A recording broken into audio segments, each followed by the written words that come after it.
Hello students, chemistry में आज हम नया लेसन शुरू कर रहे हैं और प्रथम लेसन हमारा ठोस अवस्था आज प्रारंभ किया जा रहा है। ये लेसन 3 नंबर का है और इसमें से एक प्रश्न 1 नंबर वाला पूछा जाता है और एक प्रश्न 2 नंबर वाला पूछा जाता है। तो कॉम्बिनेशन 1+2 होता है। टोटल 3 नंबर का ये लेसन है और लेसन का नाम है ठोस अवस्था, द सॉलिड स्टेट। और ठोस अवस्था आप जानते हो पदार्थ की 3 अवस्थाएं मानी जाती हैं, ठोस, द्रव और गैस। हमारे सिलेबस में यहाँ केवल ठोस अवस्था दी हुई है और इस पर हम विस्तृत चर्चा करेंगे। तो ठोस अवस्था क्या होता है, अर्थात यानी ठोस से क्या होते हैं? तो पदार्थ की वह अवस्था जिसमें अवयव कण अर्थात कंपोनेंट यानी घटक, पदार्थ की वह अवस्था जिसमें अवयव कण यानी घटक और अंतर आणविक आकर्षण बलों इंटरमोलिकुलर फोर्सेज, अंतर आणविक आकर्षण बलों द्वारा और परस्पर पैक रहते हैं, गुंथे हुए रहते हैं, संकुलित रहते हैं, तो पदार्थ की वह अवस्था ठोस अवस्था कहलाती है। दोबारा फिर बता रहा हूं, पदार्थ की वह अवस्था जिसमें अवयव कण यानी अणु हो सकते हैं, परमाणु हो सकते हैं, आयन हो सकते हैं। आप जानते हो प्रकृति में हर पदार्थ अणुओं, परमाणुओं और आयनों से बना है। तो पदार्थ की वह अवस्था जिसमें अवयव कण यानी अवयव कण कौन? वो अणु, परमाणु और वो आयन, और आपस में अंतर आणविक आकर्षण बलों द्वारा न्यूनतम दूरी पर, जिनके बीच दूरी नहीं होती है, न्यूनतम दूरी पर और संकुलित रहते हैं यानी पैक रहते हैं। इस प्रकार से यूं गुंथे हुए रहते हैं, पैक रहते हैं, तो पदार्थ की बनने वाली उस अवस्था को ठोस अवस्था कहा जाता है। तो ये तो हुई परिभाषा, आपको याद रखनी है। फिर अगला बिंदु इसमें आता है कि ठोस अवस्था है उसके जो लक्षण है, मुख्य गुण है। तो ठोस अवस्था के मुख्य लक्षण या गुण आपको याद रखने हैं। तो ठोस अवस्था के गुण अर्थात इसे अभिलक्षण भी कहा जाता है। ठोस अवस्था के अभिलक्षण यूं भी कह सकते हैं, ठोसों के अभिलक्षण यानी characteristics of the solid state, characteristics of the solid state यानी ठोस अवस्था के गुण या ठोसों के गुण। तो 1 नंबर बिंदु की हम बात करें, ये बिंदु आपको याद रखने हैं और इन बिंदुओं में से और एक बार 1 नंबर वाला प्रश्न पूछा भी गया है। तो याद रखना, ठोस के आकार, आयतन, आकृति और द्रव्यमान निश्चित होते हैं। ठोस के आप याद रखना, ठोस का जो आकार है वो, ठोस का आयतन है वो, और ठोस का द्रव्यमान है वो, और ठोस की आकृति है वो, यानी आकार, आयतन, द्रव्यमान, आकृति, ये सारे ठोसों में निश्चित होते हैं। ये बात आपको याद रखनी है कि ठोसों के आकार, आयतन, आकृति, द्रव्यमान निश्चित होते हैं, आप याद रखना। फॉर एग्जाम्पल, जैसे हम आपने सामान्य जीवन में ईंट का एग्जाम्पल ले लेते हैं, ईंट जिससे मकान बनाते हैं। तो ईंट एक ठोस है और ठोस आप देख लीजिए कि उसका आकार है, आयतन है, आकृति है, द्रव्यमान निश्चित होता है। तो ठोस के आकार, आयतन, आकृति और द्रव्यमान निश्चित होते हैं। फिर हम 2 नंबर बिंदु की बात करें। 2 नंबर बिंदु में बोला कि ठोस में जो अवयव कण होते हैं यानी हर ठोस के अपने निश्चित घटक होते हैं और उन घटकों के बीच में अंतर आणविक आकर्षण बल काम करते हैं। तो ठोस के घटकों के मध्य पाए जाने वाले अंतर आणविक आकर्षण बल हैं, उनके मान परबल होते हैं। याद रखना, ठोस है उनमें अंतर आणविक आकर्षण बल परबल होते हैं और गैस में अंतर आणविक आकर्षण बल परबल नहीं होते, दुर्बल होते हैं, और तभी गैस के अणु दूर दूर होते हैं और तभी वो अवस्था गैस कहलाती है। द्रव अवस्था में ठोस और गैस की तुलना में अंतर आणविक आकर्षण बल है वो अपेक्षाकृत कुछ कम प्रबल होते हैं। तो उसमें वो कुछ मतलब गुंथे में भी रहते हैं यानी पैक भी रहते हैं, तो वो द्रव अवस्था कहलाती है। तो आपको तो यहाँ अपने लेसन के लिहाज से याद रखना है कि ठोस अवस्था में जो अवयव कण होते हैं, जो कंपोनेंट होते हैं, जो घटक होते हैं, अर्थात जो अणु, परमाणु, आयन होते हैं, याद रखना उनके बीच प्रबल अंतर आणविक आकर्षण बल पाया जाता है तो उनके मध्य दूरियां न्यूनतम होती हैं, यानी उन घटकों के मध्य दूरियां न्यूनतम होती हैं। तो यह बात आपको याद रखनी है कि इसमें प्रबल अंतर आणविक आकर्षण बल पाए जाते हैं। प्रबल अंतर आणविक आकर्षण बल पाए जाते हैं किनमें? ठोसों में। इतनी सी बात आपको याद रखनी है। फिर नेक्स्ट बिंदु की हम बात करें तो याद रखना, ठोस असंपीड्य होते हैं, नॉन कंप्रेस्ड होते हैं। ठोस नॉन कंप्रेस्ड का अर्थ है असंपीड्य, और असंपीड्य का अर्थ है कि ठोसों को दाब देकर दबाया नहीं जा सकता है। फॉर एग्जाम्पल आप देखते हो ईंट का, फिर एग्जाम्पल ले रहा हूं जो सर्वमान्य एग्जाम्पल है, आप आम जीवन में देखते हो ईंट को आप दबा लीजिए, वो उस पर आप दाब नहीं लगा पाओगे, उसको आप नहीं दबा सकते, तो वो नॉन कंप्रेस्ड हो गई, वो असंपीड्य हो गई। तो ठोस याद रखना, ठोस असंपीड्य होते हैं यानी नॉन कंप्रेस्ड होते हैं, ये बात आपको याद रखनी है।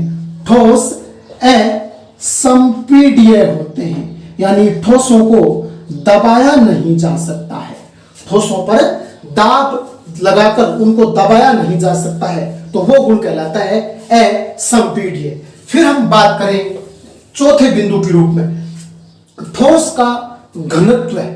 ठोस का घनत्व गैस और द्रवों की तुलना में अधिक होता है, यह बात आपको याद रखनी है।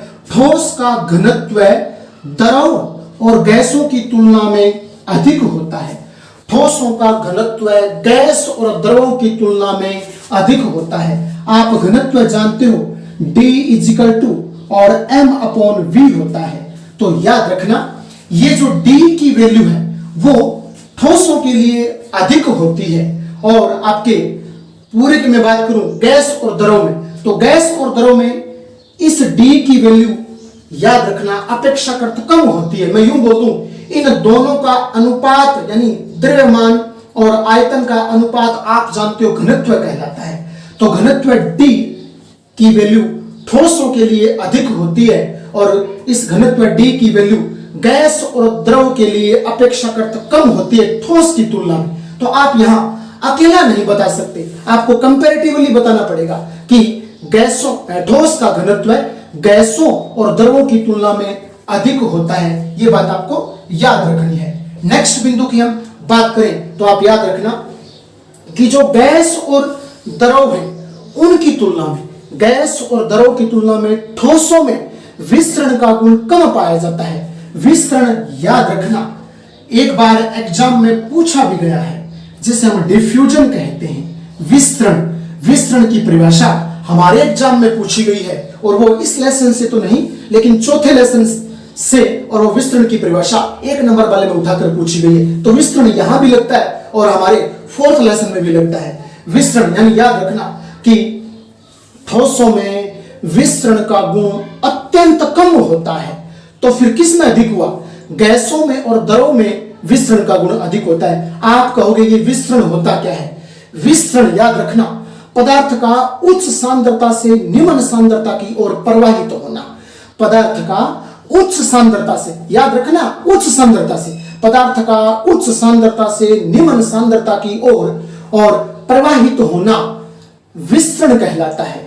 तो याद रखना, सबसे अधिक विस्तरण गैसों में पाया जाता है, यानी गैस उच्च सांद्रता से निम्न सांद्रता की ओर आसानी से प्रवाहित हो जाती है, तो उनमें विस्तरण का गुण अधिक पाया जाता है। लेकिन ठोस में अवयवकण अर्थात अंतर आणविक आकर्षण बल अधिक होते हैं, तो उनके जो अणु हैं, जो परमाणु हैं, जो आयन हैं, वो संकुलित होते हैं, पैक होते हैं, तो आसानी से फैल नहीं सकते, विस्तृत नहीं हो सकते। तो ठोसों में विस्तरण का गुण कम पाया जाता है। और विस्तरण मैं बता चुका हूं, और विस्तरण का एक एग्जाम्पल अगर आपको बताऊं, जैसे हमारे घर में किचन में और कोई भोजन बन रहा है तो उसकी सुगंध हमें दूर तक आ जाती है, वो विस्तरण का एग्जाम्पल है। विस्तरण का सर्वमान्य एग्जाम्पल है वो कि हमारे घर में, हमारे किचन में कुछ पक रहा है और उसकी सुगंध हमें दूर तक आ जाती है, बाहर तक आ जाती है, इसका मतलब वो विस्तरण है। तो विस्तरण क्या हुआ?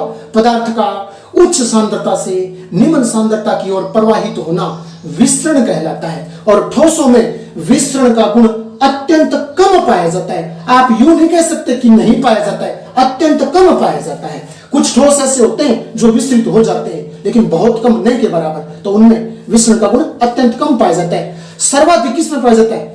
गैसों में। गैसों के अणु दूर दूर होते हैं तो उनमें विसरण का गुण सर्वाधिक पाया जाता है। तो आपको याद रखना है, ठोसों में गैस और द्रवों की तुलना में विसरण का गुण अत्यंत कम पाया जाता है। नेक्स्ट हम अगले बिंदु की बात करें तो आप याद रखना, इंपॉर्टेंट है और हमारे एग्जाम में पूछा भी गया है। आप याद रखना, आपको बोलना पड़ेगा अधिकांश ठोस, अधिकांश ठोस यानी कुछ हो सकते हैं जो नहीं होते, अधिकांश ठोस गर्म करने पर पिघलना प्रारंभ कर देते हैं, अर्थात द्रव अवस्था में बदलना प्रारंभ कर देते हैं। इस प्रक्रम को यानी ठोस को जब गर्म किया जाता है तो वो द्रव अवस्था में बदलना शुरू कर देते हैं, और द्रव अवस्था में बदलने की जो प्रक्रिया है, जो प्रोसेस है, उसे हम गलनांक कहते हैं। तो अधिकांश ठोसों को गर्म करने पर वो द्रव में परिवर्तित हो जाते हैं, और द्रव में परिवर्तित होने की इस प्रक्रिया को गलनांक कहा जाता है। और इसी में एक परिभाषा जो पूछी गई है वो कि गलनांक बिंदु क्या होता है? जिस ताप पर, याद रखना टेम्परेचर आपको बोलना पड़ेगा, जिस ताप पर ठोस पिघलना प्रारंभ करते हैं उस ताप को उस ठोस का गलनांक बिंदु कहा जाता है। गलनांक यहां अलग है, गलनांक बिंदु यहां अलग है। गलनांक तो क्या हुआ? गलनांक में तो आप यूं बोलोगे अधिकांश ठोसों को गर्म, अधिकांश ठोस और द्रव अवस्था में बदलना प्रारंभ कर देते हैं गर्म करने पर। अधिकांश ठोस गर्म करने पर द्रव अवस्था में बदलना प्रारंभ कर देते हैं। इस प्रक्रिया को गलनांक कहा जाता है। लेकिन वह निश्चित ताप, पर्टिकुलर ताप जिस पर ठोस को गर्म किया जाता है, वह ताप उस ठोस का गलनांक बिंदु कहलाता है। यह बात आपको याद रखनी है। तो इसके जो सामान्य गुण हैं वो हम पढ़ चुके हैं, और आप याद रखना इन गुणों में से प्रश्न हमारे एग्जाम में पूछे भी गए हैं। हमारा अगला टॉपिक है बंधन बलों के आधार पर ठोसों का वर्गीकरण, यानी ठोसों में जो बंध पाए जाते हैं उन बंधों के आधार पर ठोस कितने प्रकार के होते हैं। तो इस बंधन बलों के आधार पर ठोसों को 4 भागों में बांटा जाता है। कौन कौन से?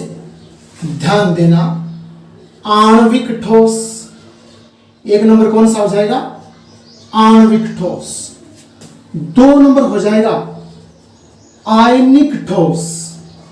आणविक ठोस के बाद 2 नंबर हो जाएगा आयनिक ठोस, और 3 नंबर हो जाएगा धात्विक ठोस, धात्विक ठोस, और लास्ट एंड फाइनल 4 नंबर हो जाएगा सहसंयोजक ठोस। कौन सा ठोस? सहसंयोजक ठोस को नेटवर्क ठोस भी कहा जाता है, नेटवर्क ठोस कहा जाता है। और यह हमारे एग्जाम में पूछा गया है कि नेटवर्क ठोस का एक उदाहरण दीजिए, ऐसा प्रश्न आया हुआ है।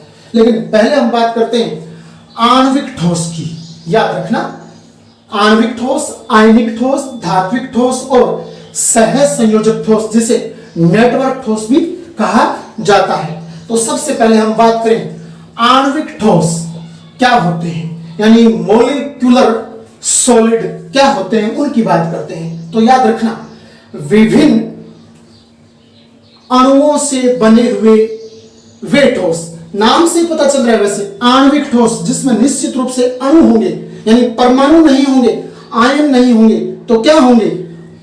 अणु होंगे। लिखा है मैंने आणविक ठोस, यानी वे ठोस जो विभिन्न अणुओं से और परस्पर सहसंयोजक बंधों से मिलकर बनते हैं। वे ठोस जो विभिन्न अणुओं से और परस्पर सहसंयोजक बंधों से मिलकर बनते हैं, कोमा आणविक ठोस कहलाते हैं। तो आपको याद रखना है, विभिन्न अणुओं से बने होते हैं, परस्पर कौन से बंध से जुड़े होते हैं? सहसंयोजक बंध से। जो विभिन्न अणुओं से परस्पर सहसंयोजक बंधों से मिलकर बने होते हैं, उन्हें आणविक ठोस कहा जाता है। याद रखना, इसमें सिर्फ और सिर्फ अणु आपस में सहसंयोजक बंधों से जुड़ते हैं, तभी इसका नाम आणविक ठोस रखा गया है। अब हम आणविक ठोसों का भी वर्गीकरण करते हैं। तो आणविक ठोसों में वर्गीकरण की बात करूं मैं तो सबसे पहले आणविक ठोस हैं, उसके वर्गीकरण में अध्रुवीय आणविक ठोस। आणविक ठोस कौन सा?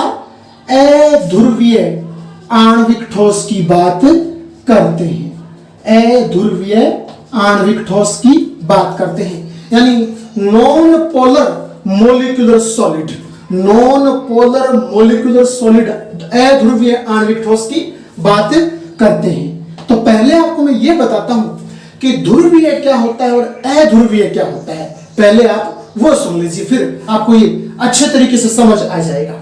पहले मैं अध्रुवीय लिखा है तो इसी की बात कर लेता हूं। जैसे एक एग्जांपल दिया मैंने N2 नाइट्रोजन, कमरे के ताप पर नाइट्रोजन, याद रखना द्रव और गैस अवस्था में होती है।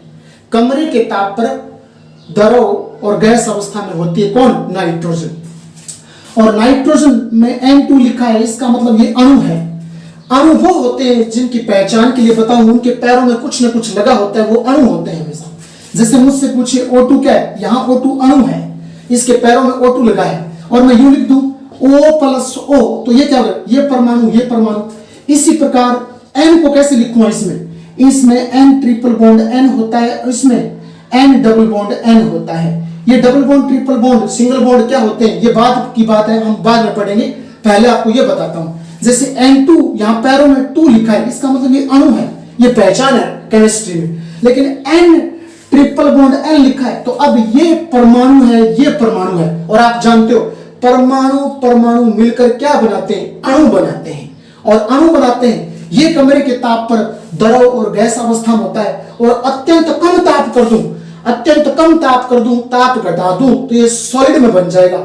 और सॉलिड में बन जाएगा तो अब ये अध्रुवीय आणविक ठोस हो जाएगा। आप कहोगे अध्रुवीय कैसे? अर्थात याद रखना, इस नाइट्रोजन की जितनी विद्युत ऋणता है उतनी विद्युत ऋणता इस नाइट्रोजन की भी है। तो फिर कहने का अर्थ, ये नाइट्रोजन और इस बंध के इलेक्ट्रॉनों को जितना अपनी ओर खींचता है, उतना ही ये नाइट्रोजन भी तो इस बंध के इलेक्ट्रॉन को अपनी ओर खींचता है। और दोनों में मैं कह रहा हूं विद्युत ऋणता समान है, तो ना तो ये अपनी तरफ खींच पाएगा, ना ये नाइट्रोजन अपनी तरफ खींच पाएगा। और ये बीच के बंध ठीक इसी अवस्था में रहेंगे, सीधे बने रहेंगे, टेढ़े मेढ़े नहीं होंगे। टेढ़े मेढ़े नहीं हो रहे हैं तो बोलूंगा अध्रुवीय है। अगर ये टेढ़े मेढ़े हो जाते तो बोलता ध्रुवीय। तो कहने का अर्थ है, जब किसी अणु में और ऐसे परमाणु हो जो समान हो और जिनकी विद्युत ऋणता भी समान हो, तो बंध के इलेक्ट्रॉन को ना तो दायां परमाणु अपनी तरफ खींच पाता है, ना बायां परमाणु अपनी तरफ खींच पाता है। ऐसी स्थिति में बंध सुदृढ़ अवस्था में रहते हैं, यानी जिस अवस्था में वो हैं उसी अवस्था में बने रहते हैं। और उस कंडीशन में बंध हैं वो विकृत नहीं होते हैं, टेढ़े मेढ़े नहीं होते हैं। तो ऐसी कंडीशन में वो अणु अध्रुवीय अणु कहलाता है। तो आपको शायद समझ आ गया होगा, अध्रुवीय मैं उसको बोलूंगा जिसमें दोनों परमाणुओं की विद्युत ऋणता समान हो। और समान विद्युत ऋणता होगी तो बंध के इलेक्ट्रॉन को ना तो दाएं वाला अपनी तरफ खींच पाएगा, ना बाएं वाला अपनी तरफ खींच पाएगा। बंध सुदृढ़ अवस्था में बने रहेंगे, बंध टेढ़े मेढ़े नहीं होंगे। और टेढ़े मेढ़े नहीं होंगे तो उस कंडीशन को अध्रुवीय कहा जाता है। अगर ये बंध टेढ़े मेढ़े हो जाते तो मैं बोलता ध्रुवीय। तो अब तो यहां जितनी विद्युत ऋणता नाइट्रोजन की है तो उस नाइट्रोजन की भी उतनी है। तो ना तो ये अपनी तरफ खींच पाएगा, ना अपनी तरफ ये खींच पाएगा। फलस्वरूप ये ट्रिपल जो बॉन्ड है बीच वाले, ये सुदृढ़ अवस्था में रहेंगे और टेढ़े मेढ़े नहीं होंगे, विकृत नहीं होंगे, यानी डी फॉर्म में नहीं होंगे। तो विकृत नहीं होंगे तो मैं कहूंगा कि अध्रुवीय। तो अध्रुवीय आणविक ठोस, याद रखना, अध्रुवीय आणविक ठोस को आप यूं बोलोगे कि वे आणविक ठोस जो समान विद्युत ऋणता वाले परमाणुओं से बने होते हैं। अध्रुवीय आणविक ठोस को आप क्या बोलोगे? वे आणविक ठोस जो समान विद्युत ऋणता वाले परमाणुओं से बने होते हैं, अध्रुवीय आणविक ठोस कहलाते हैं। और समान परमाणुओं से बने होंगे तो जाहिर सी बात है विद्युत ऋणता बराबर होगी। विद्युत ऋणता बराबर होगी तो बंध का इलेक्ट्रॉन दाईं और बाईं तरफ नहीं जा पाएगा। फलस्वरूप बंध सुदृढ़ अवस्था में रहेगा, और बंध सुदृढ़ अवस्था में रहेगा तो बंध विकृत नहीं होगा, और विकृत नहीं होगा तो कहूंगा अध्रुवीय। तो वे आणविक ठोस जो समान विद्युतीयता वाले परमाणुओं से बने होते हैं, कोमा अध्रुवीय आणविक ठोस कहलाते हैं। और अध्रुवीय आणविक ठोस के उदाहरण याद रखना, जैसे N2O2, आपके H2, आपके CH4, CCl4, ठीक है ना। इसके अलावा हीलियम और आपके आर्गन गैस और क्रिप्टॉन गैस, ये सारे के सारे, मैं यूं बोल रहा हूं, अति निम्न ताप पर ये सारे के सारे जो मैंने बताए कौन कौन से, N2O2, H2, CH4, CCl4, helium, argon, krypton, मैं इतने एग्जांपल की बात कर रहा हूं। ये सारे के सारे अति निम्न ताप पर, आप कमरे के ताप पर मत बोल देना, गलत हो जाएगा। अति निम्न ताप पर ये सारे अध्रुवीय आणविक ठोस की भांति व्यवहार करते हैं। और याद रखना, अति निम्न ताप पर ये अध्रुवीय आणविक ठोस के रूप में व्यवहार करते हैं, लेकिन याद रखना कमरे के ताप पर ये द्रव और गैस अवस्था में होते हैं। जो मैंने जितने सारे एग्जाम्पल लिखे वो कमरे के ताप पर द्रव और गैस अवस्था में होते हैं, लेकिन अति निम्न ताप पर ये अध्रुवीय आणविक ठोस के रूप में होते हैं, यानी ठोस रूप में पाए जाते हैं ये अति निम्न ताप पर। और इनमें परमाणु समान होते हैं, तो जाहिर सी बात है ये अध्रुवीय होंगे। और अध्रुवीय जो आणविक ठोस हैं, अगर उनकी विशेषताओं की बात करें तो याद रखना, इनकी पहली विशेषता ये होगी कि इनके गलनांक और कवथनांक, इनके गलनांक और कवथनांक अत्यंत कम होते हैं। पहला बिंदु विशेषताओं में कि अध्रुवीय आणविक ठोसों के गलनांक और कवथनांक अत्यंत निम्न होते हैं, याद रखना।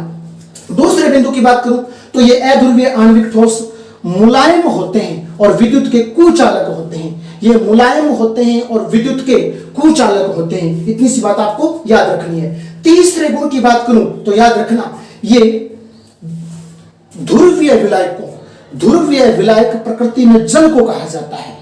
ये ध्रुवीय विलायकों अर्थात जल में अघुलनशील होते हैं। आप लिखते समय यूं लिखोगे कि ये अध्रुवीय आणविक ठोस है, और ध्रुवीय विलायकों ब्रैकेट में लिखना है जल, कि ध्रुवीय विलायकों में ये अघुलनशील होते हैं, अर्थात घुलते नहीं हैं। और एक एग्जाम्पल आप याद रखना I2 का, आयोडीन का I2 अणु, आपको अणु नजर आ रहा है, लेकिन याद रखना ये कमरे के ताप पर हमेशा ठोस अवस्था में पाया जाता है। मैंने अभी ये बताया था कि ये सारे के सारे कमरे के ताप पर द्रव और गैस अवस्था में होते हैं, लेकिन ये कमरे के ताप पर हमेशा ठोस अवस्था में पाया जाता है। इतनी सी बात आपको याद रखनी है। ये अध्रुवीय आणविक ठोस है I2, लेकिन इसकी विशेषता कि ये कमरे के ताप पर और ठोस अवस्था में पाया जाता है, जबकि ये कमरे के ताप पर द्रव और गैस अवस्था में पाए जाते हैं। इतनी सी बात आपको और इसकी विशेषताओं में याद रखनी है। तो अध्रुवीय आणविक ठोस का पोर्शन तो पूरा हुआ।